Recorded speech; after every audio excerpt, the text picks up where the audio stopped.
নিজের মোবাইল হারিয়ে কান্নায় ভেঙে পড়ছেন এই বিদেশি। হাত জোড় করে ট্রেনের যাত্রীদের কাছে অনুরোধ করছেন মোবাইলটি ফিরিয়ে দিতে। কয়েক সেকেন্ডের এই ভিডিওটি পোস্ট করতেই সামাজিক যোগাযোগ মাধ্যম ফেসবুকে হয় ভাইরাল।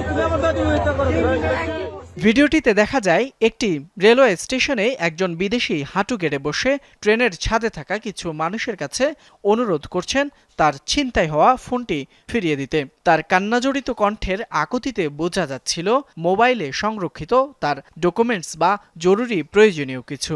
তাই হয়তো ট্রেনের ছাদে থাকা মানুষগুলোর কাছে করজোড়ে মিনতি করছিলেন এই বিদেশি। আর সেই মুহূর্তের ঘটনাটি ভিডিও করে ছড়িয়ে দিয়েছিলেন পাশে থাকা ট্রেনের আরেক যাত্রী। ঘটনাটি সামনে আসতেই নানা রকম নেতিবাচক মন্তব্যে ভরে যায় পোস্টের কমেন্ট বক্স। কেউ বলছেন বিদেশিদের সাথে এমন আচরণ মানা যায় না, এতে ক্ষুণ্ণ হচ্ছে দেশের ভাবমূর্তি। কেউ বা বলছেন এমন হতে থাকলে মুখ ফিরিয়ে নেবেন দেশে আসা বিদেশি নাগরিকরা। তবে ভিডিওটি পোস্ট করা হলেও বলা হয়নি ঘটনার বিস্তারিত কিছু। কে এই বিদেশি, কোন দেশেরই বা নাগরিক তিনি, কোথা থেকে এসে কোথায় যাচ্ছিলেন তিনি, বা কিভাবেই বা চুরি হলো তার মোবাইল ফোন, তার কিছুই জানা যায়নি ফেসবুক ঘেঁটে। এ বিষয়ে জানতে কথা হয় ঢাকা রেলওয়ে থানার ওসি জয়নাল আবেদিনের সাথে। তিনিও ঘটনার বিস্তারিত জানাতে পারেননি। বলছেন মোবাইল চুরির ঘটনায় পুলিশের কাছে কেউ অভিযোগ নিয়ে আসেনি। ধারণা করা হচ্ছে ঘটনাস্থল বিমানবন্দর রেলওয়ে স্টেশন।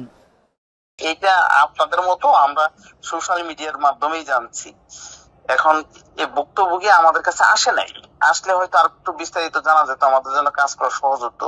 তো আমরা এটা নিয়ে কাজ করতেছি, এরপরে যতটুকু করা যায় আর কি। আপনারা দেখছেন ওটাতে কিন্তু তার কথাগুলো বোঝা যাচ্ছে না, এবং এটা আমরা ধারণা করতেছি সে চাইনিজ নাগরিক।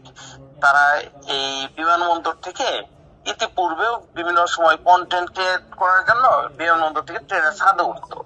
এদেরকে বিভিন্ন সময় সতর্ক করা হয়েছে যে আপনারা ট্রেনের ছাদে উঠবেন না। এখানে কোনোভাবে হয়েছে ওই ভিডিওটা তো দেখবেন যে সে ট্রেনের ছাদের লোকদের দিকেই করছে, ওই যে কয়েক সেকেন্ডের যে ভিডিওটা যেটা দেখা যাচ্ছে। ভাই এখন ভুক্তভোগী তো আমাদের কাছে আসে নাই, এখন কোনো কিছুই স্পেসিফিক করে বলতে পারতেছি না। তবে ঘটনাটা গতকালে ঘটছে এবং বিমানবন্দরে হবে যেটা আমরা ধারণা করছি। পুলিশ বলছে ভুক্তভোগী বিদেশির কাছ থেকে তথ্য পেলে দ্রুত উদ্ধার করা যাবে মোবাইল ফোনটি। ফয়সাল মাহমুদ, যমুনা নিউজ, ঢাকা।